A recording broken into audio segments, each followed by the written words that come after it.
कक्षा 10वीं की पाठ्य पुस्तक राजनीति विज्ञान से पाठ 2 जिसका नाम है संघवाद। अपने पाठ की शुरुआत के लिए चलते हैं अगले पेज पर। पाठ को शुरू करने से पहले ये देख लेते हैं कि इस पाठ में हम क्या-क्या पढ़ने वाले हैं। सबसे पहले तो संघवाद का अर्थ समझेंगे, संघवाद का मतलब जानेंगे, फिर हम संघीय शासन व्यवस्था और एकात्मक शासन व्यवस्था में अंतर को समझेंगे। उसके बाद हम संघीय शासन व्यवस्था की विशेषताएं समझेंगे, फिर हम अपने देश की संघीय व्यवस्था के बारे में जानेंगे, यानी भारत में संघीय व्यवस्था के लिए क्या-क्या प्रावधान किए गए हैं उनके बारे में पढ़ेंगे। फिर हम भारत में संघवाद को मजबूत करने वाली नीतियों और राजनीति का विश्लेषण करेंगे। इस अध्याय का जो अंतिम टॉपिक होगा वो होगा भारतीय संघवाद का तीसरा स्तर यानी स्थानीय शासन। तो ये सभी टॉपिक्स हम इस पाठ में अच्छे से समझेंगे। अपने पहले टॉपिक को समझने के लिए चलते हैं अगले पेज पर।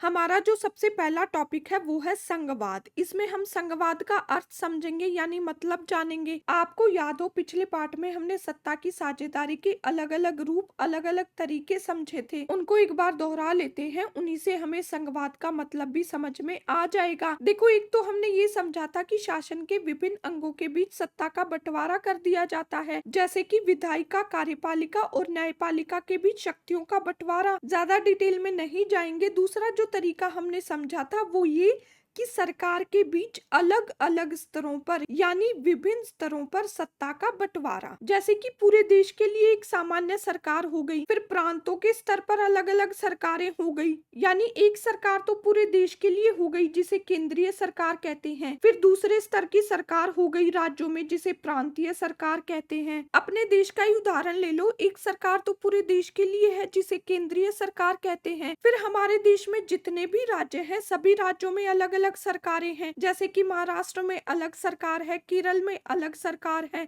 इस तरह से राज्य स्तर पर सरकार हो गई, प्रांतीय स्तर की सरकार के बाद हो गई तीसरे स्तर की सरकार, जैसे कि पंचायतें और नगर पालिका। शक्तियों के विकेंद्रीकरण का जो ये तरीका है ना ऊपर से नीचे की तरफ, इसी हम सत्ता का ऊर्ध्वाधर वितरण कहते हैं, इसी को हम संघवाद कहते हैं। आई बात समझ में? तो संघवाद का मतलब क्या होता है? ऐसी शासन व्यवस्था जिसमें 2 या 2 से अधिक स्तर की सरकारें होती हैं। एक तो केंद्रीय स्तर पर केंद्रीय सरकार हो गई, फिर प्रांतीय स्तर पर राज्य सरकार हो गई, उसके बाद पंचायतें तथा नगर पालिका। तो संघवाद ऐसी शासन व्यवस्था है जिसमें 2 या 2 से अधिक स्तर पर सरकारें होती हैं। इस व्यवस्था में शक्तियां केंद्रीय सरकार और उसकी विभिन्न आनुषंगिक इकाइयों के बीच बटी होती है, यानी सत्ता का ऊपर से नीचे की तरफ विभाजन होता है। ये हमने समझ लिया संघवाद का अर्थ। अब एक बार फिर से अपने पिछले पाठ पर चलते हैं। याद हो आपको, हमने अपने पिछले पाठ में बेल्जियम और श्रीलंका की कहानी पढ़ी थी। संक्षेप में उसको दोहरा लेते हैं। बेल्जियम में कई भाषाई समूह रहते हैं। वहाँ की सरकार ने संविधान में कुछ बदलाव करके केंद्रीय सरकार की शक्ति में कमी की। आसान भाषा में कहूँ तो केंद्रीय सरकार से कुछ शक्तियाँ लेकर राज्य सरकारों को दे दी गई। कुल मिलाकर कहने का ये मतलब है कि शक्तियों का विकेंद्रीकरण किया गया, शक्तियों को बांटा गया, या यूं कह लो शक्तियों में राज्य सरकारों को भी हिस्सेदार बनाया गया, यानी बेल्जियम ने संघीय शासन व्यवस्था को अपना लिया। वहीं दूसरी ओर श्रीलंका में क्या हुआ, यहाँ पर सारी शक्तियां केंद्रीय सरकार के पास ही थी, यानी श्रीलंका में शक्तियों का विभाजन नहीं किया गया, शक्तियों को बांटा नहीं गया। अब देखो, बेल्जियम में तो संघवाद को अपना लिया गया क्योंकि यहाँ पर शक्तियों को बांटा गया था, पढ़ा है ना हमने। वहीं श्रीलंका में शक्तियों का विभाजन नहीं किया गया। कहने का मतलब ये है कि श्रीलंका में एकात्मक शासन व्यवस्था को अपनाया गया। अब संघवाद और एकात्मक शासन में क्या अंतर है उसको समझने के लिए चलते हैं अगले पेज पर।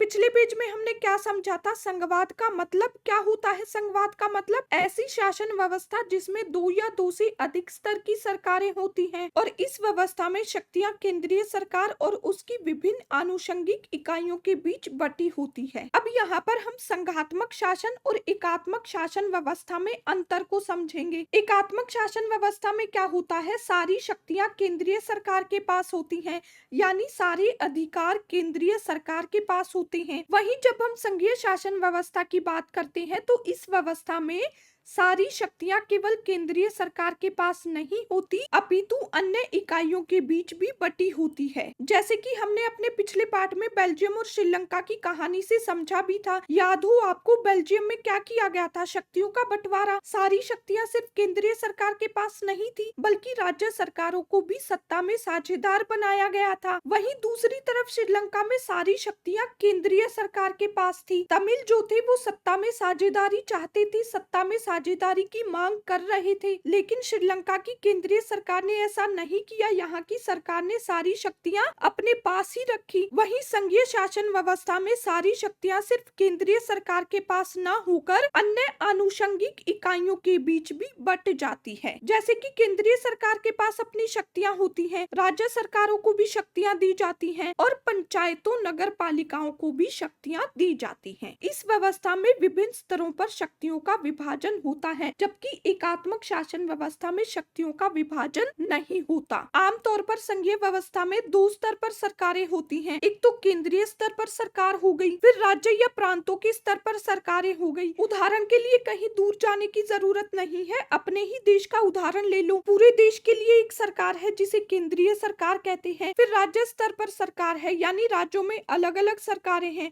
राजस्थान में अलग सरकार है, तमिलनाडु में अलग सरकार है, उड़ीसा में अलग सरकार है। वहीं एकात्मक शासन व्यवस्था में क्या होता है?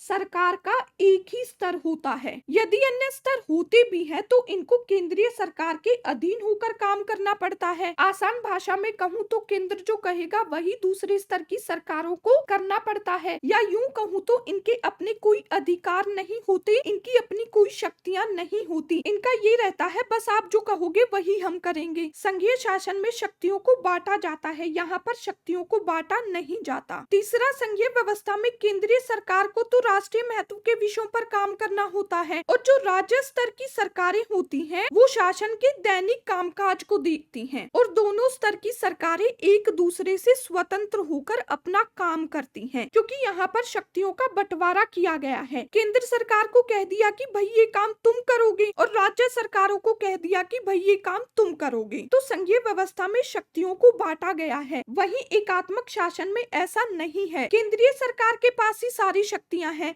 तो वो प्रांतीय सरकारों को आदेश देगी। इस व्यवस्था में प्रांतीय सरकारें स्वतंत्र रूप से कार्य नहीं कर सकती। वहीं संघीय व्यवस्था में केंद्रीय सरकार राज्य सरकारों को कुछ खास करने का आदेश नहीं दे सकती, क्योंकि इनके पास अपनी शक्तियां हैं। एकात्मक शासन में केंद्रीय सरकार आदेश दे सकती है, क्योंकि यहाँ पर प्रांतीय सरकारों के पास अपनी शक्तियां नहीं है। यहाँ पर प्रांतीय सरकारें केंद्र सरकार के अधीन है, जबकि संघीय शासन में केंद्र सरकार राज्य सरकारों को आदेश नहीं दे सकती, या यूं कह लो कुछ खास करने का आदेश नहीं दे सकती। क्यों? क्योंकि राज्य सरकारों के पास अपनी शक्तियां हैं। ये हो गया संघात्मक शासन और एकात्मक शासन में अंतर। आशा है आप सबको अच्छे से समझ में आ गया होगा। अब हम संघवाद की विशेषताएं समझेंगे, लेकिन अगले पेज पर। पीछे पेजों में हमने क्या समझा है एक बार उसको दोहरा लेते हैं। सबसे पहले तो हमने संघवाद का मतलब समझा था। क्या होता है संघवाद का मतलब, इसका उत्तर आपको कमेंट सेक्शन में कमेंट करना है।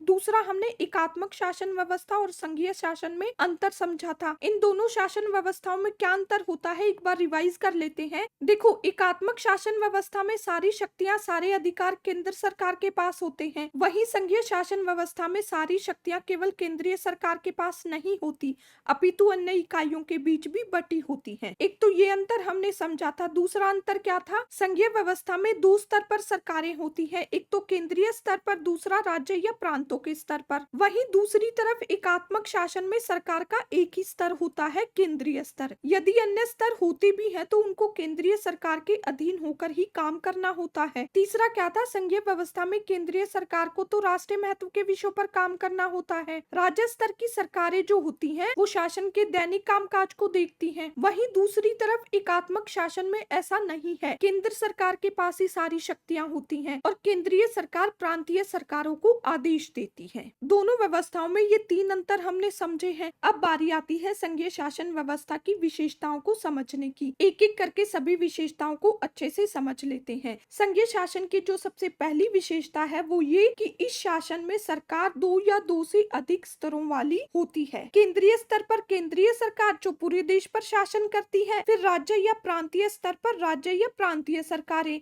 ये 2 स्तर तो हर संघीय शासन में देखने को मिलते हैं, लेकिन कहीं कहीं तीसरे स्तर वाली सरकार भी होती है, जैसे कि भारत में। इसी पाठ में आगे हम भारत में तीसरे स्तर की सरकार के बारे में डिटेल में समझेंगे। तो संघीय शासन में क्या होता है, सरकार 2 या अधिक स्तरों वाली होती है। ये हो गई पहली विशेषता। दूसरी, देखो संघीय शासन में क्या होता है, अलग अलग स्तर पर सरकारें होती हैं, लेकिन ये अलग अलग स्तर की सरकारें एक ही नागरिक समूह पर शासन करती हैं। अब मान लो ये एक देश है, इस देश में 10 अलग अलग राज्य हैं। इस देश में क्या होगा, एक तो केंद्रीय स्तर पर सरकार काम करेगी पूरे देश के लिए, राज्यों में अलग अलग सरकारें होंगी। अब इन राज्यों में जो लोग निवास करते हैं वो इन राज्यों के तो निवासी हुए ही, साथ में इस देश के भी तो निवासी हुए ना। तो राज्य स्तर की सरकारें भी इन लोगों पर शासन करेंगी और केंद्रीय सरकार भी, यानी केंद्रीय सरकार जो कानून बनाएगी वो भी इन लोगों पर लागू होंगे और राज्य स्तर की सरकारें जो कानून बनाएंगी वो भी इन लोगों पर लागू होंगे। आई बात समझ में?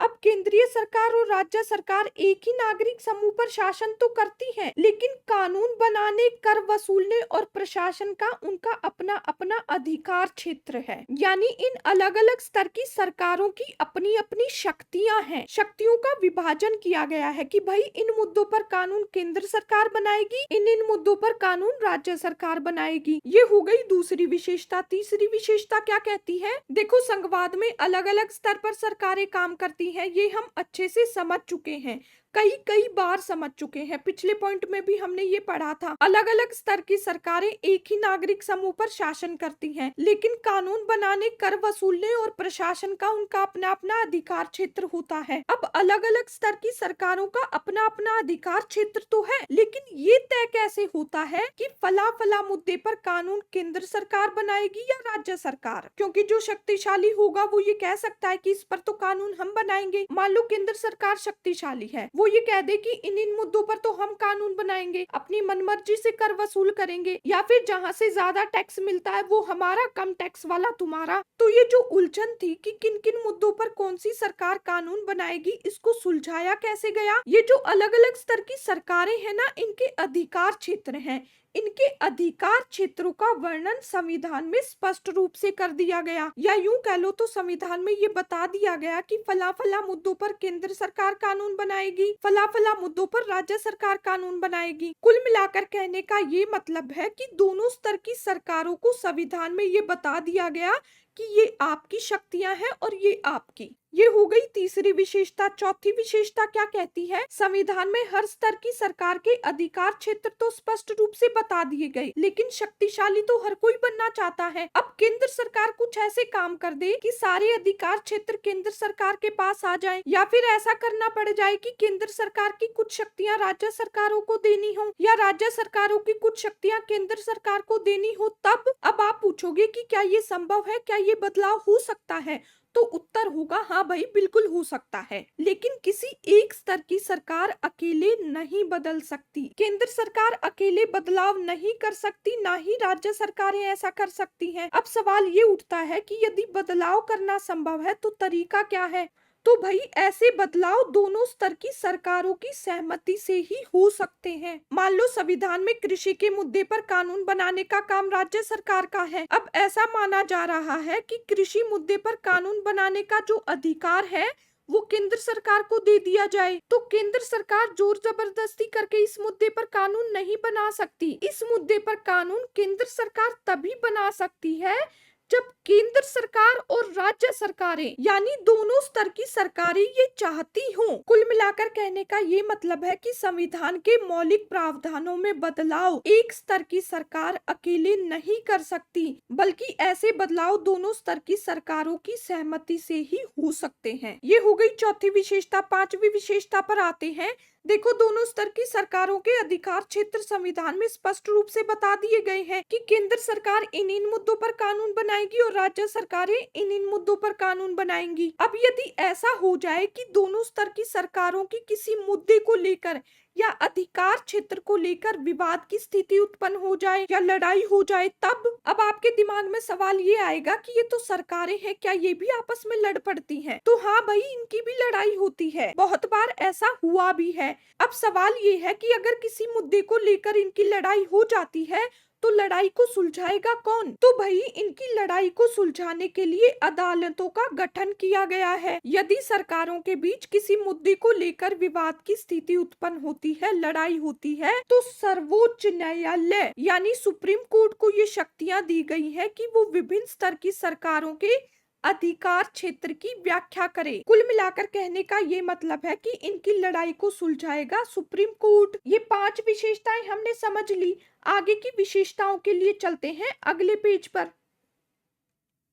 यहाँ तक हमने संघवाद की 5 विशेषताएं समझ ली हैं। आगे की विशेषताओं को समझने से पहले पिछली 5 विशेषताओं को संक्षेप में दोहरा लेते हैं। संघीय शासन व्यवस्था की सबसे पहली विशेषता क्या थी? यही कि इस शासन व्यवस्था में सरकार 2 या 2 से अधिक स्तरों वाली होती है। दूसरी विशेषता क्या समझी थी हमने? यही कि अलग अलग स्तर की सरकारें एक ही नागरिक समूह पर शासन करती हैं, लेकिन कानून बनाने, कर वसूलने और प्रशासन का उनका अपना अपना अधिकार क्षेत्र होता है। तीसरी विशेषता क्या समझी थी हमने? यही कि जो अलग अलग स्तर की सरकारें हैं उनके अधिकार क्षेत्र का वर्णन संविधान में स्पष्ट रूप से कर दिया गया है। अब चौथी विशेषता याद करो, क्या थी संघवाद की चौथी विशेषता? यही कि संविधान के मौलिक प्रावधानों में बदलाव एक स्तर की सरकार अकेले नहीं कर सकती, बल्कि ऐसे बदलाव दोनों स्तर की सरकारों की सहमति से ही हो सकते हैं। पांचवी विशेषता कौन सी समझी थी हमने? यदि दोनों स्तर की सरकारों की किसी मुद्दे को लेकर या अधिकार क्षेत्र को लेकर विवाद की स्थिति उत्पन्न होती है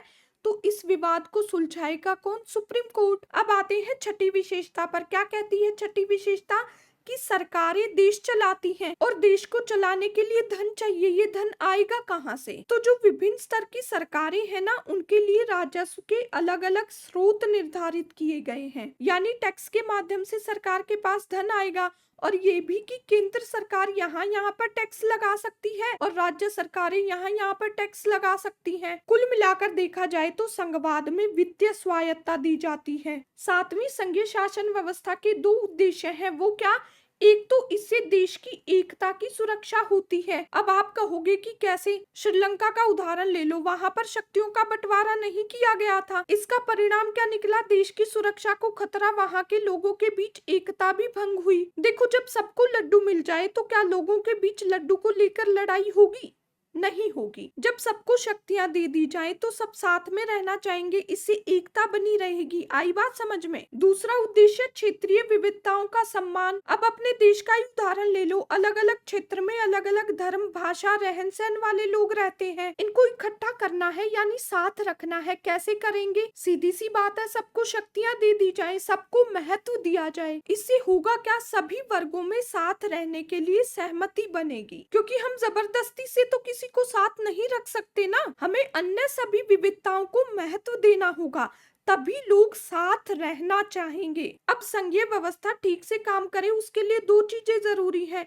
एक तो ये कि शक्तियों का जो बंटवारा किया गया है, उस शक्तियों के बंटवारे पर सरकारों के बीच सहमति होना, यानी शक्तियों का जो बंटवारा किया गया है, शक्तियों का जो विभाजन किया गया है, इस शक्तियों के बंटवारे से दोनों स्तर की सरकारें राजी हो, सहमत हो, तभी कोई व्यवस्था ठीक ढंग से काम कर सकती है। यदि शक्तियों के बंटवारे को लेकर सहमति नहीं होगी तो लड़ाइयां होती रहेंगी। दूसरा, दोनों स्तर की सरकारों का एक दूसरे पर भरोसा होना। किस बात का भरोसा होना? यही कि उन्हें जो अधिकार क्षेत्र दिया गया है वे अपने अपने अधिकार क्षेत्र को मानेंगे, यानी जो जो मुद्दे दोनों स्तर की सरकारों को दिए गए हैं उन्हीं मुद्दों पर वे कानून बनाएंगे। दूसरे के अधिकार क्षेत्र में घुसने की कोशिश नहीं करेंगे। यदि दोनों स्तरीय सरकारें अपने अपने अधिकार क्षेत्र का अतिक्रमण करती हैं तो क्या संघीय व्यवस्था ठीक से काम करेगी? साधारण सी बात है, नहीं करेगी। तो संघीय व्यवस्था ठीक से काम करे उसके लिए 2 चीजें जरूरी हैं। एक तो शक्तियों के बंटवारे पर दोनों स्तर की सरकारों की सहमति होना, दूसरा दोनों ही स्तर की सरकारें अपने अपने अधिकार क्षेत्र को माने, तभी संघीय व्यवस्था ठीक ढंग से काम कर पाएगी। तो ये हमने समझी संघीय शासन व्यवस्था की विशेषताएं। अब हम समझेंगे संघीय शासन व्यवस्था के गठन के तरीके, लेकिन अगले पेज पर। यहाँ तक हमने क्या समझा है? सबसे पहले तो संघवाद का मतलब, उसके बाद संघात्मक और एकात्मक शासन व्यवस्था में अंतर को जाना है, फिर हमने संघवाद की विशेषताएं समझी हैं।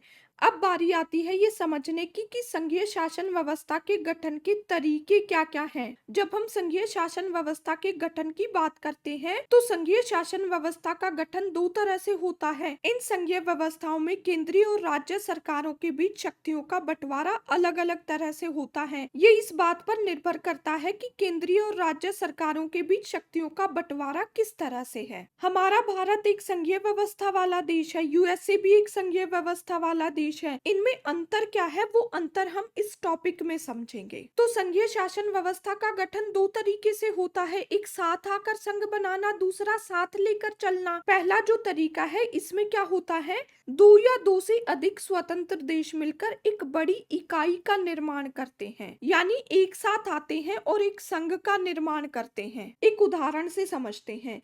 ये कुछ स्वतंत्र देश हैं, इन्होंने आपस में बातचीत की कि भाई हम सब मिलकर एक संघ बना लेते हैं। संघ बनाने से ये नहीं होगा कि इनकी अपनी कोई पहचान नहीं होगी, इनकी अपनी पहचान रहेगी। शक्तियां भी सभी देशों को समान मिलती हैं। अब सवाल ये उठता है कि इनकी अपनी पहचान भी बनी रहेगी, सबको शक्तियां भी दी जाएंगी, तो फिर संघ बनाने की जरूरत क्या थी? इसका उत्तर है सुरक्षा। आपने एक कहावत तो सुनी ही होगी, यही कि एकता में बल है। कहने का मतलब ये है कि इन देशों ने अपनी सुरक्षा को बढ़ाने के लिए, शक्ति को बढ़ाने के लिए संघ का निर्माण किया। इस तरह के संघ के उदाहरण है यूएसए, स्विट्जरलैंड, ऑस्ट्रेलिया। यानी यूएसए जो है वो एक संघ है। कई देश आपस में मिले, संघ बनाने पर सहमति बनी और एक यूएसए नामक संघ का निर्माण किया। अब संघीय शासन व्यवस्था के गठन का जो दूसरा तरीका है, इसमें क्या होता है, एक बड़ा देश अपनी आंतरिक विविधता को ध्यान में रखते हुए राज्यों का निर्माण करता है। कहने का मतलब ये है, राज्य सरकार और राष्ट्रीय सरकार के बीच शक्तियों को बांट दिया जाता है। पहले वाले तरीके में क्या था, स्वतंत्र देश आकर संघ का निर्माण करते हैं, सभी को समान शक्तियां दी जाती हैं, उनकी अपनी संप्रभुता और अपनी पहचान भी बनी रहती है। लेकिन दूसरे वाले तरीके में एक बड़ा देश अपनी आंतरिक विविधता को ध्यान में रखते हुए राज्यों का निर्माण करता है, यानी शक्तियों को राज्य सरकार और राष्ट्रीय सरकार के बीच बांटा जाता है। इस दूसरे वाले तरीके में राष्ट्रीय सरकार ज्यादा ताकतवर होती है, ज्यादा शक्तिशाली होती है। इस व्यवस्था में विभिन्न राज्यों को समान अधिकार दिए जाते हैं, लेकिन विशेष स्थिति में किसी प्रांत को विशेष अधिकार भी दिए जाते हैं। इस तरह के संघ के उदाहरण है हमारा देश भारत। सांस्कृतिक विविधता को ध्यान में रखते हुए राज्यों का निर्माण किया गया है। केरल, तमिलनाडु, राजस्थान, उड़ीसा, हिमाचल प्रदेश, ऐसे ही और भी बहुत सारे राज्य हैं। यहाँ पर भिन्न भिन्न भाषाएं बोलने वाले लोग रहते हैं, रहन सहन अलग है, खान पान अलग है, कई धर्मों को मानने वाले लोग हैं। तो इस सांस्कृतिक विविधता को ध्यान में रखते हुए राज्यों का गठन किया गया। इससे शक्तियों का विभाजन हुआ केंद्र और राज्य सरकार में। केंद्र सरकार ज्यादा शक्तिशाली है, केंद्र सरकार के पास अधिक शक्तियां हैं। विभिन्न राज्यों को समान अधिकार दिए गए हैं, लेकिन कुछ राज्यों को विशेष अधिकार भी दिए गए हैं। तो दूसरे तरीके के संघ में एक तो हमारा देश भारत आ गया, दूसरा बेल्जियम और स्पेन। ये तो हमने समझ लिए संघीय शासन व्यवस्था के गठन के तरीके, यानी संघीय शासन का निर्माण किस किस तरह से होता है। अब हम अपने देश की संघीय व्यवस्था के बारे में पढ़ेंगे, लेकिन अगले पेज पर।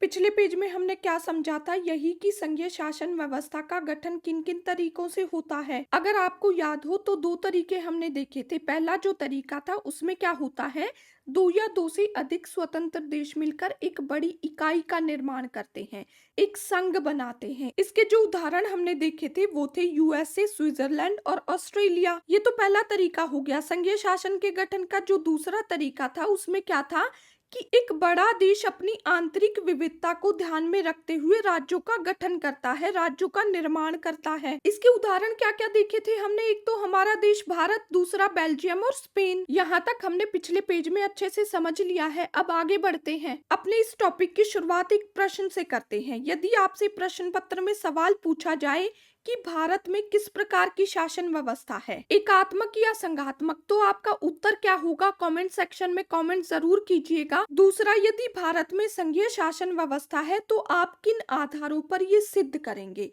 इन्हीं दो प्रश्नों के उत्तर हम अपने इस टॉपिक में समझने वाले हैं। अब पिछला जो टॉपिक हमने समझा था उसे याद करो। कौन सा टॉपिक समझा था? संघवाद की विशेषताएं। याद तो होंगी ना आपको संघवाद की विशेषताएं। सबसे पहली विशेषता क्या थी? यही कि संघीय व्यवस्था में सरकार दो या अधिक स्तरों वाली होती है। अब अपने देश पर आते हैं। क्या अपने देश भारत में सरकार दो या अधिक स्तरों वाली है? उत्तर दीजिए तो हाँ भाई बिल्कुल है। पहले हमारे देश के संविधान में दो स्तरीय सरकार का प्रावधान किया गया था। एक तो केंद्रीय स्तर पर संघ सरकार, दूसरा राज्यों के स्तर पर राज्य सरकारें। संघ सरकार पूरे देश का शासन चलाती है और जो अलग अलग राज्य हैं, अलग अलग राज्यों में अलग अलग राज्य सरकारें हैं। तो पहले दो स्तरीय सरकार का प्रावधान किया गया था हमारे संविधान में। बाद में सरकार का तीसरा स्तर भी जोड़ा गया। इसे हम आगे आने वाले टॉपिक में डिटेल में समझेंगे। तो भारत में सरकार कितने स्तरों वाली है? 3 स्तरों वाली। पहली विशेषता के आधार पर तो भारत में संघीय व्यवस्था है।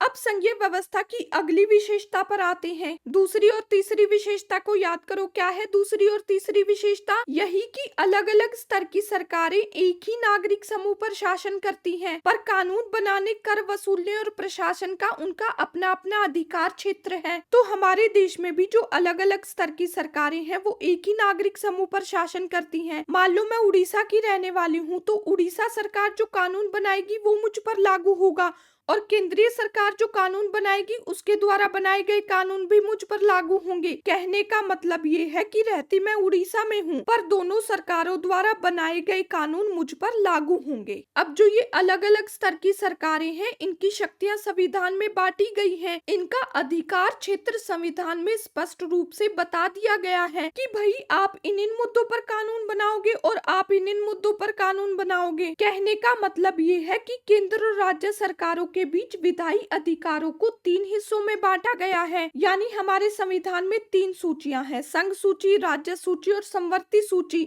जो संघ सूची है इसमें जो भी विषय आते हैं, इन सभी विषयों पर कानून बनाने का अधिकार सिर्फ और सिर्फ केंद्र सरकार को है। यानी यूनियन लिस्ट में जो भी विषय आएंगे उन पर कानून कौन बनाएगा? राष्ट्रीय सरकार यानी संघ सरकार। अब इस सूची में विषय कौन कौन से आते हैं? जैसे कि सुरक्षा हो गया, विदेशी मामले हो गई, बैंकिंग हो गया, संचार और मुद्रा जैसे राष्ट्रीय महत्व के विषय आते हैं। तो ये कुछ ऐसे मामले हैं, कुछ ऐसे विषय हैं जिन पर एक तरह की नीतियों की जरूरत होती है। मुद्रा का ही उदाहरण ले लो। हमारे देश की मुद्रा की पहचान तो होगी ही आपको। क्या अलग अलग राज्यों में अलग अलग प्रकार की मुद्रा है? क्या हरियाणा में 500 का नोट अलग तरह का दिखता है? क्या नोट की वैल्यू, नोट के मूल्य में अंतर है? क्या है ऐसा?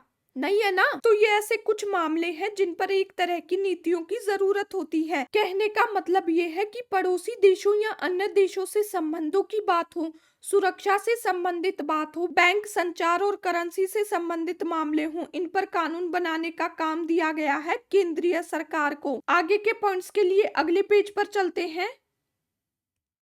हमारे संविधान में केंद्र और राज्य सरकारों के बीच विधायी अधिकारों को 3 हिस्सों में बांटा गया है। यानी कि 3 सूचियां दी गई हैं, संघ सूची, राज्य सूची और संवर्ती सूची। संघ सूची के बारे में हमने पिछले पेज में अच्छे से समझ लिया है। अब आते हैं राज्य सूची पर। राज्य सूची में जो भी विषय आते हैं इन पर कानून बनाने का काम दिया गया है राज्य सरकार को। अब इस सूची में विषय कौन कौन से शामिल है? तो पुलिस, व्यापार, वाणिज्य, कृषि, सिंचाई जैसे प्रांतीय और स्थानीय महत्व के विषय। यानी प्रांतीय और स्थानीय महत्व के जो भी विषय होंगे वो राज्य सूची में शामिल होंगे। इन पर कानून कौन बनाएगा? राज्य सरकारें। 2 सूचियों के बारे में हमने अच्छे से समझ लिया। एक तो संघ सूची पिछले पेज में हमने समझा था, दूसरी राज्य सूची। तीसरी जो सूची आती है वो है संवर्ती सूची। अब संवर्ती सूची में जो भी विषय आते हैं उन पर कानून बनाने का अधिकार राज्य सरकारों को भी है और केंद्र सरकार को भी है। देखो इस सूची में जो भी विषय आते हैं उन पर कानून बनाने का अधिकार दोनों स्तर की सरकारों को दिया गया है। यानी दोनों स्तर की सरकारें इस सूची में शामिल विषयों पर कानून बना सकती हैं। अब सवाल ये उठता है कि इन दोनों के बीच विवाद हो जाए तब, यानी केंद्र सरकार कहे कि मैंने जो कानून बनाया है वो लागू होगा, राज्य सरकार कहे कि नहीं हम तो नहीं मानते, हम तो खुद कानून बनाएंगे। ऐसी स्थिति में क्या होगा? तो भाई ऐसी स्थिति में केंद्र सरकार के द्वारा बनाया गया कानून माना जाएगा। समझे? अब आपके दिमाग में एक सवाल ये भी आ सकता है कि जो विषय इन तीनों सूचियों में नहीं आते उनका क्या? क्योंकि कुछ तो ऐसे विषय होंगे ना। अगर आपके दिमाग में ये सवाल आया है तो आप बिल्कुल सही हो, क्योंकि कुछ विषय ऐसे हैं जो संविधान बनने के बाद आए हैं, जैसे कि कंप्यूटर सॉफ्टवेयर। तो भाई बाकी जो बचे हुए विषय हैं उन पर कानून बनाने का अधिकार भी केंद्र सरकार को दिया गया है। आई बात समझ में? आगे के पॉइंट्स के लिए अगले पेज पर चलते हैं। संघीय शासन व्यवस्था की 3 विशेषताओं के आधार पर तो हमने ये समझ लिया कि हमारा देश भी एक संघीय व्यवस्था वाला देश है। अब आते हैं संघवाद की चौथी विशेषता पर। क्या थी चौथी विशेषता? यही कि संविधान के मौलिक प्रावधानों को किसी एक स्तर की सरकार अकेले नहीं बदल सकती। कहने का मतलब ये है कि संविधान में जो मूल प्रावधान है उनको न तो केंद्र सरकार अकेले बदल सकती है और न ही राज्य सरकारें अकेले किसी तरह का बदलाव कर सकती हैं। अब सवाल ये उठता है कि अगर हम बदलाव करना चाहें तो, क्योंकि बदलाव तो प्रकृति का नियम है, तो भाई संविधान के मौलिक प्रावधानों में बदलाव हो सकता है, लेकिन दोनों स्तरीय सरकारों की सहमति से। अब भारत में ये सहमति किस तरह से है, यानी भारत में ऐसे बदलाव करने हो तो कैसे करेंगे? तो हमारे देश में किसी भी तरह के बदलाव को संसद के दोनों सदनों में यानी लोकसभा और राज्यसभा में 2/3 बहुमत से पास करवाना होता है। जब दोनों सदनों से पास हो जाता है, लोकसभा से पास हो जाता है, राज्यसभा से भी पास हो जाता है, उसके बाद कम से कम आधे राज्यों की विधानसभाओं की मंजूरी मिल जाए, यानी संसद के दोनों सदन 2/3 बहुमत से तो पास करेंगे ही करेंगे, साथ ही साथ आधे राज्यों की विधानसभाएं भी उस बदलाव को मंजूरी देंगी, तभी बदलाव हो सकता है। मान लो कोई बिल है, संसद के दोनों सदनों से तो पास हो गया, मगर राज्यों की विधानसभाओं ने सहमति नहीं दी, तो क्या बदलाव हो सकता है? इसका उत्तर आपको कमेंट सेक्शन में कमेंट करके जरूर देना है। अब आते हैं संघवाद की अगली विशेषता पर। क्या थी संघवाद की अगली विशेषता? यही कि विभिन्न स्तर की सरकारों के बीच अधिकार क्षेत्र को लेकर यदि लड़ाई हो जाती है या यूं कहूं विवाद की स्थिति उत्पन्न हो जाती है, तो इस लड़ाई को सुलझाता कौन है? अदालतें। ऐसा ही भारत में भी देखने को मिलता है। यदि शक्तियों के बंटवारे के संबंध में सरकारों के बीच कोई विवाद होता है तो इस विवाद का समाधान कौन करता है? उच्च न्यायालय और सर्वोच्च न्यायालय यानी सुप्रीम कोर्ट और हाई कोर्ट करते हैं। अगली विशेषता क्या समझी थी? याद करो, वित्तीय स्वायत्तता। सरकार को चलाने और जिम्मेवारियों का निर्वाह करने के लिए धन आवश्यक है। तो हमारे संविधान में ये बताया गया है कि केंद्र सरकार यहाँ टैक्स लगा सकती है और राज्य सरकारें यहाँ टैक्स लगा सकती हैं। यानी राजस्व की उगाही के संबंध में केंद्र और राज्य सरकारों को कर लगाने और संसाधन जमा करने के अधिकार हमारे संविधान में दिए गए हैं। इन सभी संघीय विशेषताओं को समझने के बाद हम ये कह सकते हैं कि हमारा देश भी एक संघीय व्यवस्था वाला देश है। देखो, यहाँ तक हमने संघवाद का अर्थ समझा, फिर विशेषताएं समझी, कैसे भारत एक संघीय व्यवस्था वाला देश है ये भी समझ लिया। अब हम समझेंगे संघवाद को मजबूत करने वाली नीतियां और राजनीति। लेकिन अगले पेज पर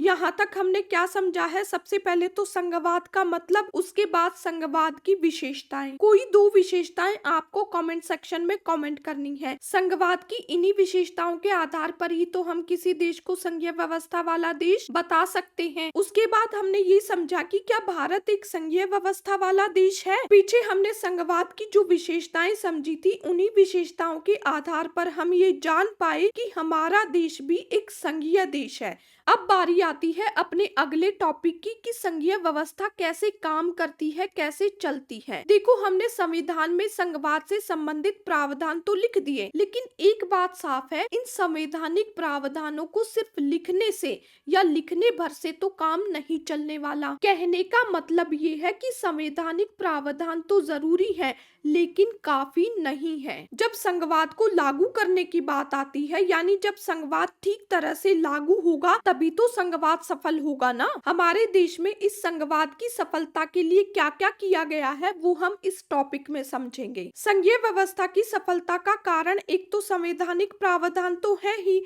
जो बड़ा कारण है वो है यहाँ की लोकतांत्रिक राजनीति। तो क्या क्या किया हमने संघवाद की सफलता के लिए? एक तो भाषा के आधार पर राज्यों का निर्माण किया, दूसरा हमारी भाषा नीति, तीसरा केंद्र राज्य संबंध। इन कदमों ने भारत में संघवाद को सफल बनाया है, मजबूत बनाया है। भाषा के आधार पर राज्यों का निर्माण करना, प्रांतों का गठन करना, ये हमारे लिए एक चुनौती थी, चुनौती कैसे? क्योंकि कहीं ना कहीं हमें ये डर था कि भाषा के आधार पर हम राज्य तो बना देंगे, लेकिन कहीं देश छोटे छोटे टुकड़ों में ना बट जाए। एक सवाल ये भी था कि हम भाषा के आधार पर राज्यों का निर्माण कर देंगे, लेकिन क्या ये संघवाद के लिए एक सकारात्मक कदम होगा? क्योंकि संघवाद की सफलता का मतलब है सत्ता की साझेदारी। यदि भाषा के आधार पर हम राज्यों का निर्माण करते हैं तो इसका सीधा सा मतलब यही हुआ ना कि राज्यों को सत्ता में हिस्सेदार बनाया जा रहा है। तो भाषा के आधार पर प्रांतों का गठन करना ये हमारे लिए एक चुनौती थी, परीक्षा थी, क्योंकि हमारे राष्ट्रीय नेताओं को ये डर था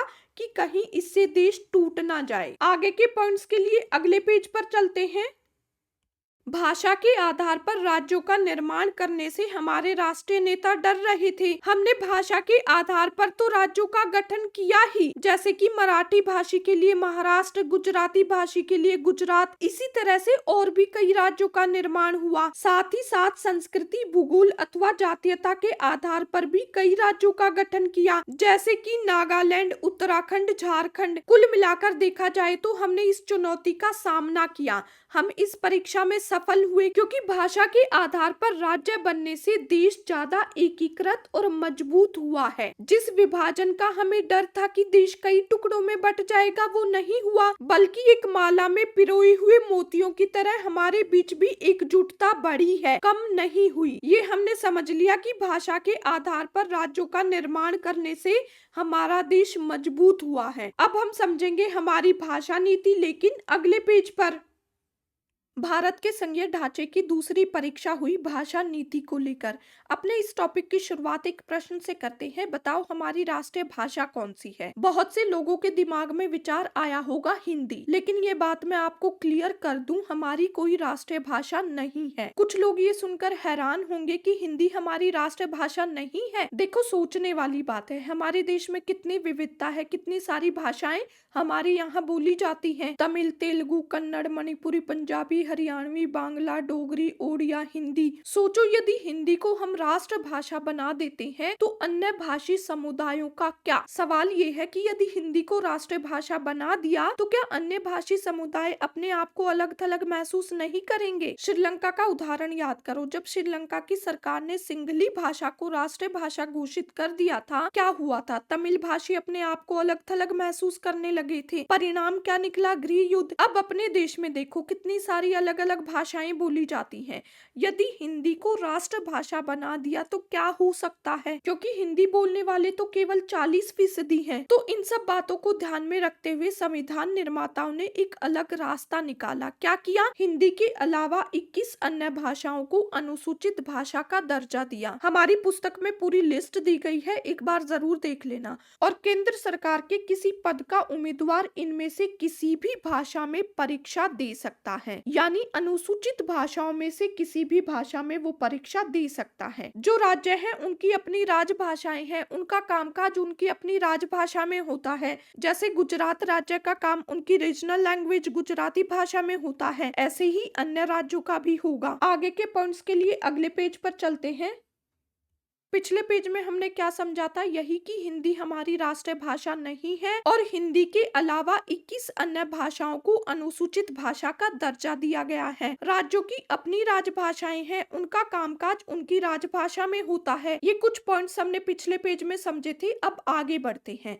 देखो, हमारे नेताओं ने हिंदी के उपयोग को बढ़ावा देने के मामले में बीच का रास्ता निकाला। संविधान के अनुसार अंग्रेजी भाषा का प्रयोग सरकारी कामकाज की भाषा के तौर पर 1965 में बंद होना था, लेकिन जो गैर हिंदी भाषी प्रदेश है उनकी मांग थी कि अंग्रेजी भाषा का प्रयोग जारी रखा जाए, अंग्रेजी भाषा का प्रयोग बंद न किया जाए। तमिलनाडु में तो इस मांग ने उग्र रूप तक ले लिया था, यानी ये नहीं चाहते थे कि अंग्रेजी भाषा का प्रयोग बंद हो। अब सरकार ने राजकीय कामों में हिंदी और अंग्रेजी का प्रयोग जारी रखा, इस तरह से विवाद का समाधान किया। देखो, हिंदी को बढ़ावा देने का सरकार का तरीका अलग था। उन्होंने हिंदी को किसी पर थोपा नहीं, यदि थोपते तो श्रीलंका का उदाहरण याद है ना आपको। इसे ये भी कहा जा सकता है कि इस बीच के रास्ते से केंद्र और राज्यों के बीच में जो संबंध है, जो तालमेल है, उसमें बढ़ोतरी हुई है। दूसरे शब्दों में कहूँ तो संघवाद मजबूत हुआ है। तो संघीय ढांचे की जो दूसरी परीक्षा थी भाषा नीति को लेकर, उसमें भी हम सफल रहे। अब तीसरी परीक्षा क्या थी उसको समझने के लिए चलते हैं अगले पेज पर। संघीय ढांचे की जो पहली परीक्षा थी भाषाई राज्यों को लेकर, उसमें हम सफल हुए। जो दूसरी परीक्षा थी भाषा नीति को लेकर, उसमें भी हम सफल रहे। अब बारी आती है तीसरी परीक्षा की केंद्र राज्य संबंधों को लेकर। इसमें हम सफल हुए या असफल समझ लेते हैं। देखो, केंद्र राज्य संबंधों को देखा जाए तो संघवाद मजबूत हुआ है। संघवाद का मतलब क्या होता है? सत्ता की साझेदारी या यूं कह लो शक्तियों का केंद्र सरकार और राज्य सरकारों में विभाजन। अब मान लो केंद्र सरकार अपनी मनमानी करती रहे, अपने अधिकार क्षेत्र का अतिक्रमण करती रहे, तो क्या संघवाद सफल होगा? संघवाद मजबूत होगा? साधारण सी बात है, नहीं होगा। हमारे संविधान में सत्ता की साझेदारी की जो व्यवस्था की गई है वो कैसा रूप लेगी, किस दिशा में जाएगी, ये इस बात पर निर्भर करता है कि जो शासक दल यानी जो सरकार पावर में है, जो नेता है, वो किस तरह से इस व्यवस्था को लेते हैं। साधारण सी बात है, यदि शासक दल या नेता ठीक तरह से काम करेंगे तो संघवाद मजबूत होगा। उदाहरण से समझते हैं, काफी समय तक हमारे देश में एक ही पार्टी की सरकार रही। कौन सी पार्टी की? कांग्रेस। उस समय ज्यादातर राज्यों में भी कांग्रेस पार्टी की ही सरकार थी। अब राज्य सरकारें उस समय स्वतंत्र रूप से कार्य नहीं कर पाती थी, यानी जिन राज्यों में कांग्रेस पार्टी की सरकारें थी वो वही करते थे जो केंद्र सरकार कहती थी, या यूं कह लो कि राज्य सरकारों ने स्वायत्त संघीय इकाई के रूप में काम नहीं किया। और जिन राज्यों में अलग दल की सरकारें थी वहां पर केंद्र सरकार ने क्या किया? उन राज्य सरकारों के अधिकारों की अनदेखी की, यानी उन राज्य सरकारों को भंग कर दिया जाता था, क्योंकि जो अलग दल की सरकारें हैं वो तो केंद्र सरकार का कहना नहीं मानेंगी। इसलिए केंद्र सरकार क्या करती थी कि भाई आप कहना नहीं मानोगे तो संवैधानिक प्रावधानों का दुरुपयोग करके हम आपको सत्ता से हटा देंगे। और कई जगह ऐसा हुआ भी। तो ये जो सब हो रहा था वो संघवाद की भावना के प्रतिकूल था। ये 1990 से पहले की बात है। 1990 के बाद स्थिति बदली। कैसे बदली? इस समय राज्यों में क्षेत्रीय दलों का उदय हुआ, यानी नई नई क्षेत्रीय पार्टियां बनी, और इसी समय केंद्र में भी गठबंधन सरकार की शुरुआत हुई। पहले क्या था? एक ही दल की सरकार सत्ता में थी। 1990 के बाद जब नई क्षेत्रीय पार्टियां बनी और किसी एक दल को लोकसभा में स्पष्ट बहुमत नहीं मिलने पर गठबंधन की सरकार बनानी पड़ी। कहने का मतलब ये है कि एक से अधिक राजनीतिक दल मिलाकर सरकार बनाई गई केंद्र में। इससे फायदा क्या हुआ? राज्य सरकारों की स्वायत्तता की अनदेखी जो पहले होती थी वो अब बंद हो गई, या यूं कह लो राज्य सरकारें अब स्वतंत्र रूप से काम कर पाती थी। अगर आज के समय में हम देखें तो संघवाद सफल हुआ है, मजबूत हुआ है, क्योंकि राज्य सरकारें स्वायत्त संघीय इकाई के रूप में काम कर पा रही हैं। 1990 से पहले ऐसा नहीं था, क्योंकि एक ही दल की सरकार थी। तो संघीय ढांचे की जो तीसरी परीक्षा थी केंद्र राज्य संबंधों को लेकर, इसमें भी हम सफल रहे। अब इस पाठ का अंतिम टॉपिक समझेंगे भारत में विकेंद्रीकरण, लेकिन अगले पेज पर। अभी तक हमने क्या क्या समझ लिया है? तो सबसे पहले हमने संघवाद का मतलब अच्छे से समझ लिया है। उसके बाद संघात्मक और एकात्मक शासन व्यवस्था में क्या अंतर होता है ये भी हमने समझ लिया है। फिर हमने संघवाद की विशेषताएं समझी हैं। उसके बाद हमने ये जाना कि हमारा देश भी एक संघीय व्यवस्था वाला देश है। अब बारी आती है अपने अगले और अंतिम टॉपिक की, यानी भारत में संघवाद के तीसरे स्तर के बारे में जानने की। संघवाद का मतलब क्या होता है? जहाँ सरकार दो या अधिक स्तरों वाली होती है। तो हमारे देश भारत में भी 3 स्तरीय सरकार का प्रावधान है। पहले संविधान में 2 स्तरीय सरकार का प्रावधान किया गया था। केंद्र स्तर पर केंद्रीय सरकार, राज्य के स्तर पर राज्य सरकारें। बाद में सरकार का तीसरा स्तर भी जोड़ दिया गया। अब सवाल ये उठता है कि इस तीसरे स्तर को जोड़ने की जरूरत क्या थी? तो देखो भाई, जनसंख्या के हिसाब से देखा जाए तो हमारे देश की आबादी बहुत ज्यादा है। जनसंख्या के हिसाब से उत्तर प्रदेश रूस से बड़ा है, महाराष्ट्र जर्मनी के बराबर है। अब इतने बड़े देश का शासन चलाना कोई आसान बात तो नहीं है। इसलिए सोचा गया कि राज्यों में शक्तियों को बांट दिया जाए। कहने का मतलब ये है कि केंद्र सरकार को कुछ शक्तियां दी गई थी कि भाई आप ये काम करोगे, राज्य सरकारों को शक्तियां दी गई थी कि भाई आप ये काम करोगे। फिर सोचा गया कि राज्यों में भी शक्तियों को बांट दिया जाए, यानी तीसरे स्तर की सरकार का निर्माण हो। कुल मिलाकर कहने का ये मतलब है कि सत्ता का विकेंद्रीकरण किया गया। अब इस विकेंद्रीकरण की जरूरत क्यों थी? एक तो जनसंख्या के हिसाब से हमारा देश बहुत बड़ा है, दूसरा कई मुद्दे या समस्याएं ऐसी होती हैं जिनका समाधान स्थानीय स्तर पर ही बड़े अच्छे ढंग से हो जाता है। मान लो आपके गांव में पीने के पानी की समस्या है, नाली की समस्या है, गांव के सरपंच को बताकर समस्या का समाधान जल्दी होगा या मुख्यमंत्री को? साधारण सी बात है, सरपंच को बताकर जल्दी होगा। दूसरा, हमारे एरिया की समस्या, हमारे क्षेत्र की समस्या हमारे क्षेत्र के लोगों को ज्यादा अच्छे ढंग से पता होगी कि भाई पानी की समस्या है, फला फला गली में पानी नहीं आ रहा, मच्छरों की समस्या है या कुछ और। कहने का मतलब ये है कि इन समस्याओं का ज्ञान तो उस क्षेत्र में रहने वाले लोगों को ही अच्छे ढंग से पता होगा ना। तीसरा, क्षेत्र के लोगों को ये पता रहता है कि पैसा कहाँ खर्च किया जाए, बजट का पैसा गलियां बनाने में खर्च हो या पार्क बनाने में, यानी अधिक आवश्यकता उस समय किस चीज की है उसके हिसाब से खर्च, ये भी किसी क्षेत्र के लोगों को ही पता होगा। चौथा, स्थानीय स्तर पर लोगों को फैसले में सीधे भागीदार बनाना भी संभव हो पाता है। अब मान लो गांव में किसी मुद्दे पर फैसला होना है। गांव में क्या होता है, सब लोग एक दूसरे को जानते हैं, तो लोगों को इकट्ठा करके किसी मुद्दे पर सीधे बातचीत करना आसान है, किसी मुद्दे पर राय लेना भी आसान है। अब मान लो घर से निकले किसी काम के लिए, रास्ते में सरपंच साहब मिल गए। कहने का मतलब ये है कि अगर कोई मुद्दा है ना तो सबसे बातचीत हो सकती है। सत्ता के विकेंद्रीकरण की जरूरत क्यों थी ये हमने समझ लिया। आगे के पॉइंट्स के लिए चलते हैं अगले पेज पर। पिछले पेज में हमने क्या समझा था, यही कि आखिरकार विकेंद्रीकरण की जरूरत क्यों थी। इसके 4 पॉइंट हमने समझे थे। कौन कौन से? पहला, जनसंख्या के हिसाब से हमारा देश बहुत बड़ा है, कई मुद्दे या समस्याएं ऐसी होती हैं जिनका समाधान स्थानीय स्तर पर ही बड़े अच्छे ढंग से हो जाता है। दूसरा, किसी क्षेत्र की समस्या उस क्षेत्र में रहने वाले लोगों को ही ज्यादा अच्छे से पता होगी। तीसरा, किसी क्षेत्र के लोगों को ये भी पता रहता है कि बजट का पैसा कहाँ खर्च करना है। चौथा, स्थानीय स्तर पर लोगों को फैसले में सीधे भागीदार बनाना भी संभव हो पाता है। तो ये 4 पॉइंट हमने पिछले पेज में अच्छे से समझ लिए थे। अब आगे बढ़ते हैं।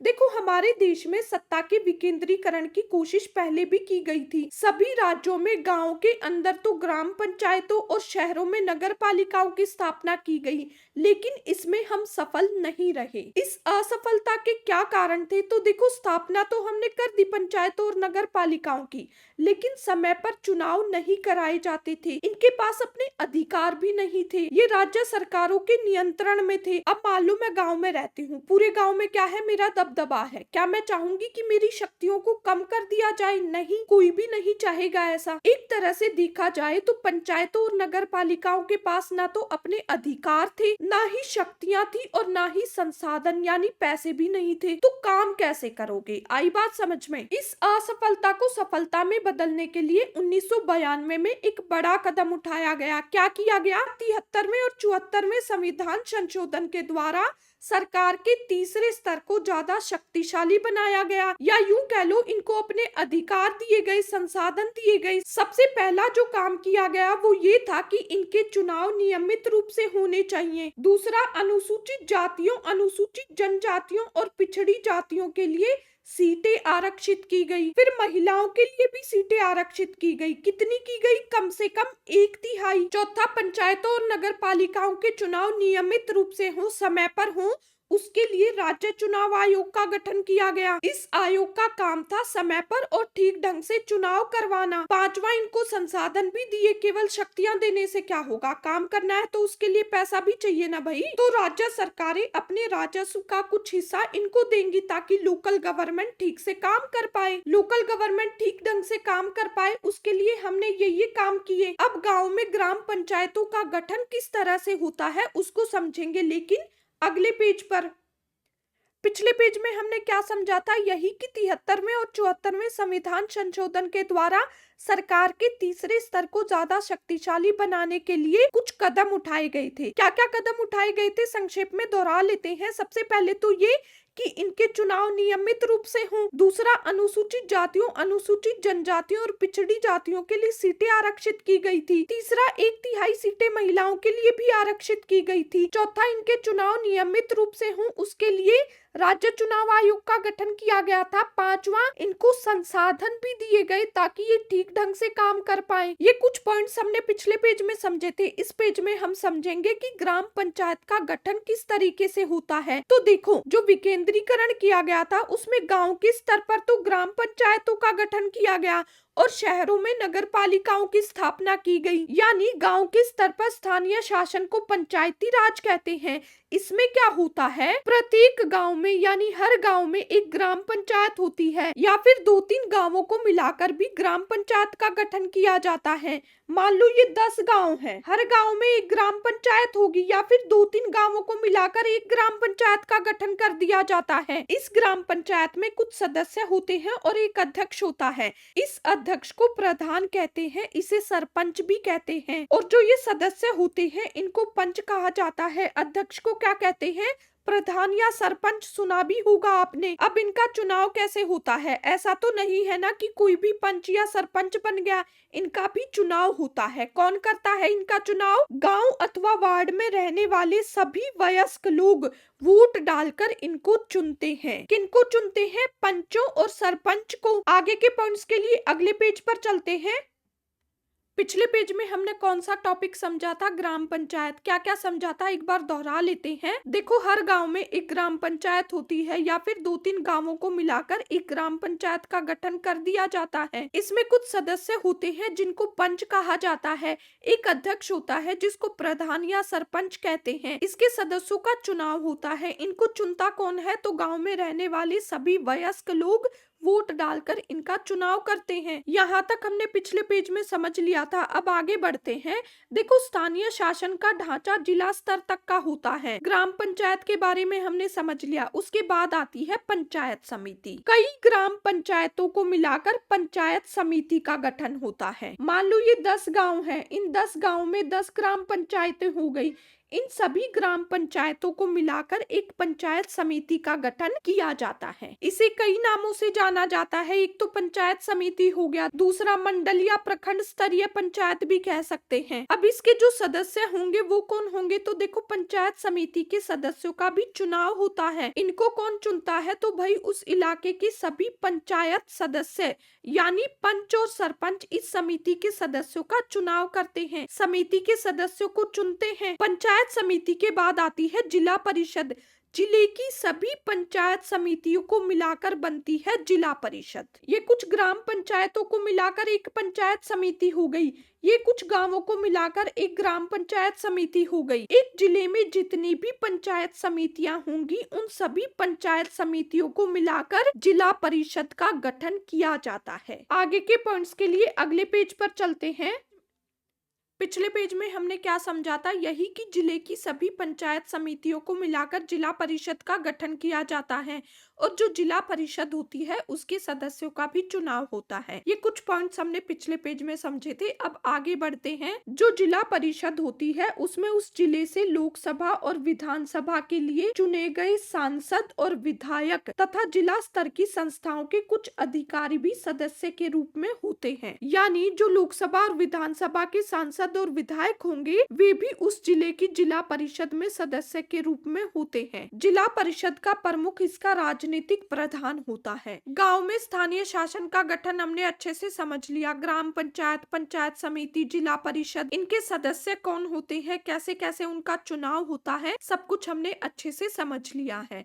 अब बारी आती है शहरों में स्थानीय शासन की। शहरों में नगर पालिका होती है, यानी जो छोटे शहर होते हैं वहाँ पर नगर पालिका होती है। बड़े शहरों में नगर निगम का गठन किया जाता है। दोनों का काम एक ही है, लोगों की समस्याओं का समाधान करना। दोनों के ही सदस्यों का चुनाव होता है। नगर पालिका प्रमुख नगर पालिका के राजनीतिक प्रधान होते हैं। नगर निगम के राजनीतिक प्रधान को मेयर कहते हैं। ये हो गया शहरों में स्थानीय शासन। अब जो ये तीसरे स्तर की सरकार का गठन किया गया है कुछ फायदे के लिए ही किया गया होगा। तो क्या क्या फायदे हुए, एक तो महिलाओं का प्रतिनिधित्व बढ़ा है। 1/3 सीटें आरक्षित है महिलाओं के लिए, इससे महिलाओं की भागीदारी बढ़ी है। लोकतंत्र की जड़ें मजबूत हुई है। लोकतंत्र क्या है, आसान भाषा में कहूँ तो जनता का जनता के द्वारा जनता के लिए शासन है, तो लोगों तक पहुंच पाए हैं, लोगों की सीधे भागीदारी बढ़ी है। अंतिम टॉपिक के साथ हमारा ये पार्ट यहीं पर समाप्त होता है। इस पार्ट से संबंधित notes, NCERT solutions, MCQ, extra question answers, उन सब का लिंक आपको डिस्क्रिप्शन बॉक्स में मिल जाएगा।